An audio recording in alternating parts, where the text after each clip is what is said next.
soprar.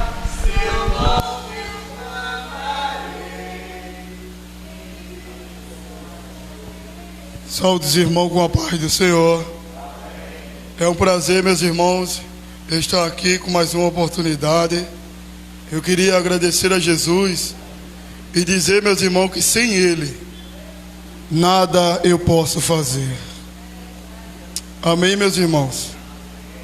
Queria ler apenas 3 versículos aqui com os irmãos. Está escrito lá em Mateus capítulo 6. E o versículo é o versículo 30.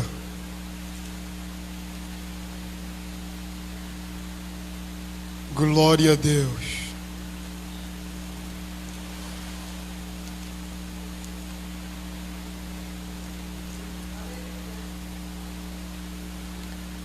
Que diz assim: pois se Deus assim veste a relva do campo, que hoje existe e amanhã é lançada no forno, não vestirá muito mais a vós, homens de pequena fé?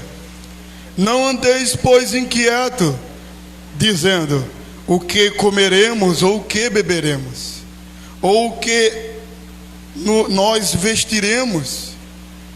Porque todas essas coisas os gentios procuram. De certo, o vosso Pai Celestial bem sabe que necessitais de todas essas coisas. Mas buscais primeiro o reino de Deus e a sua justiça, e todas essas coisas vos serão acrescentadas. E não vos inquietei pelo dia de amanhã, porque o dia de amanhã cuidará de si mesmo. Basta cada dia o seu mal. Amém, meus irmãos? Queridos irmãos, Deus, Ele estabeleceu as suas prioridades no Antigo Testamento. E não é para deixar de notar, irmãos, que Jesus também, quando Ele estava aqui na terra, Ele estabeleceu algumas prioridades. E até porque, irmão, falando sobre o reino de Deus e a palavra buscar está falando sobre submeter, continuamente ocupado na busca de alguma coisa, ou fazer um esforço vigoroso e diligente para obter algo. Observe, e quando nós queremos buscar, por exemplo, quando a gente quer buscar comprar uma casa, a gente busca diligentemente, trabalhando ali para a gente alcançar o dinheiro para se chegar a comprar uma casa.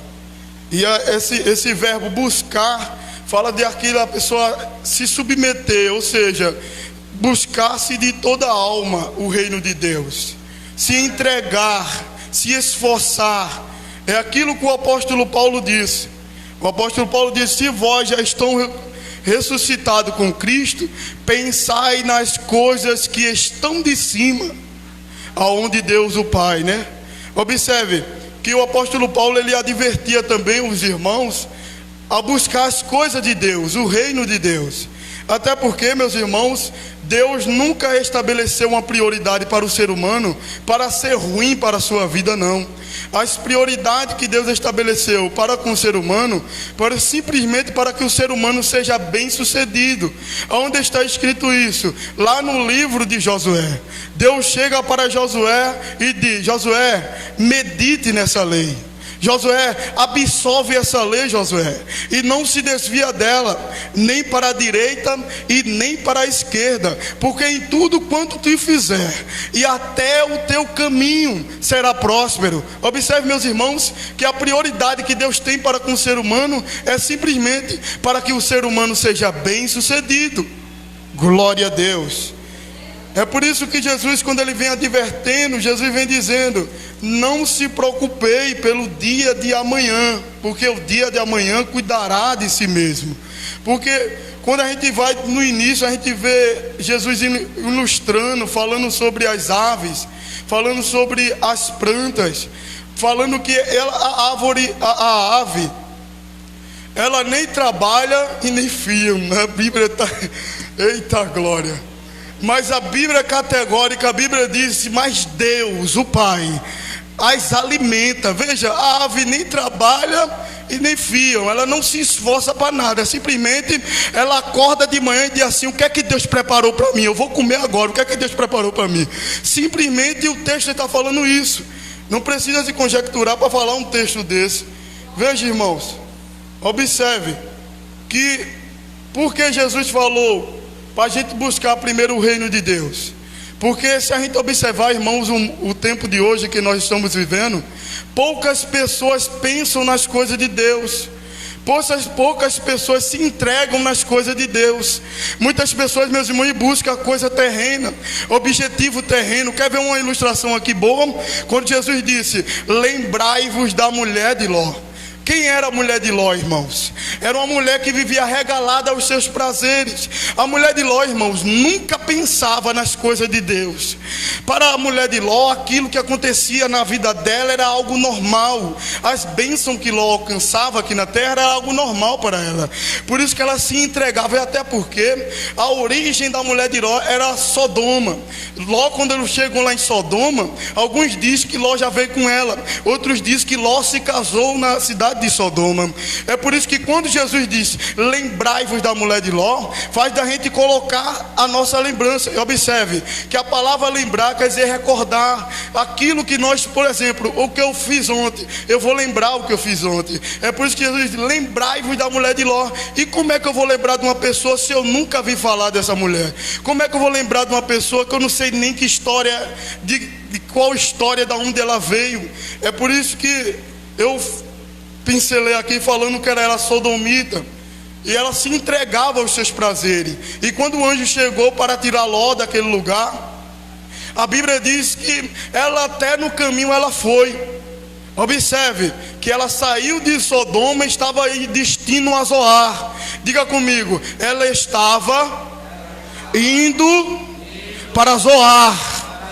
A Bíblia diz que ela estava com os pés no caminho, irmãos. Ela estava ali caminhando, com os pés nos caminhos, mas o coração dela estava lá em Sodoma.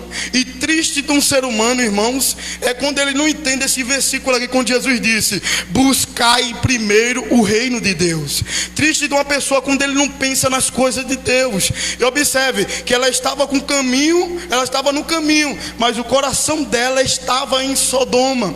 Muitas pessoas, meu irmão Valdemir, está no caminho, está indo para o céu, está caminhando para o céu, mas o seu coração, e esse coração aqui que a Bíblia diz, é o coração metafísico, irmãos. É o que está inoculado na nossa alma, na nossa mente. É aquilo que é onde estão as nossas emoções. Observe, meus irmãos, que a pessoa pode mexer com você, no seu corpo, bater em você, que não vai acontecer nada. Mas se a pessoa mexer no seu psicológico, você fica destruído, irmãos. É por isso que o coração dela estava lá em Sodoma. É por isso que Jesus disse: lembrai-vos da mulher de Ló. Ao ponto que a mulher de Ló, irmãos, para resumir aqui e terminar, a mulher de Ló, ela lembrou do passado, abraçou o presente e rejeitou o futuro. Eu vou repetir para os irmãos entenderem. A mulher de Ló lembrou do seu passado, abraçou o presente e rejeitou o futuro. Para ela, o seu passado era bom. Para ela, o seu presente era muito ótimo. Uma casa boa. E a Bíblia diz que Ló era rico, irmãos. Ló era tão rico que a Bíblia diz que não dava nem para Ló e nem para Abraão no mesmo local. Teve que se dividir de tanta riqueza. Ou seja, a mulher de Ló abraçou o presente e rejeitou o futuro. E quantas pessoas, meu pastor, estão abraçando o presente, estão vivendo o presente, vivendo o momento, vivendo as emoções, amando o presente e rejeitando o futuro. E Jesus disse: não se preocupeis com o dia de amanhã, porque o dia de amanhã cuidará de si mesmo. Observe, a pessoa que abraça o presente, ela se preocupa com o dia de amanhã. Por quê? Porque ela é aquilo que Deus disse no deserto: Coma tudo e não deixe para o dia de amanhã, porque todos os dias vocês vão ter a provisão de vocês. Vocês não precisam correr, vocês não precisam guardar para amanhã não, porque amanhã terá pão e terá carne para vocês de novo. Coma tudinho, é isso que Deus está dizendo. Agora a gente temos que entender aqui, irmãos, que Deus não está mandando a gente estragar tudo as nossas coisas. A gente temos que ser uma pessoa controlada, mas a gente também não pode abraçar muito o presente, senão a gente vai estar no caminho, mas o coração vai estar no momento, vai estar no dia de hoje, vai estar no presente. Amém, irmãos? Que nós possamos buscar de fato primeiramente o reino de Deus.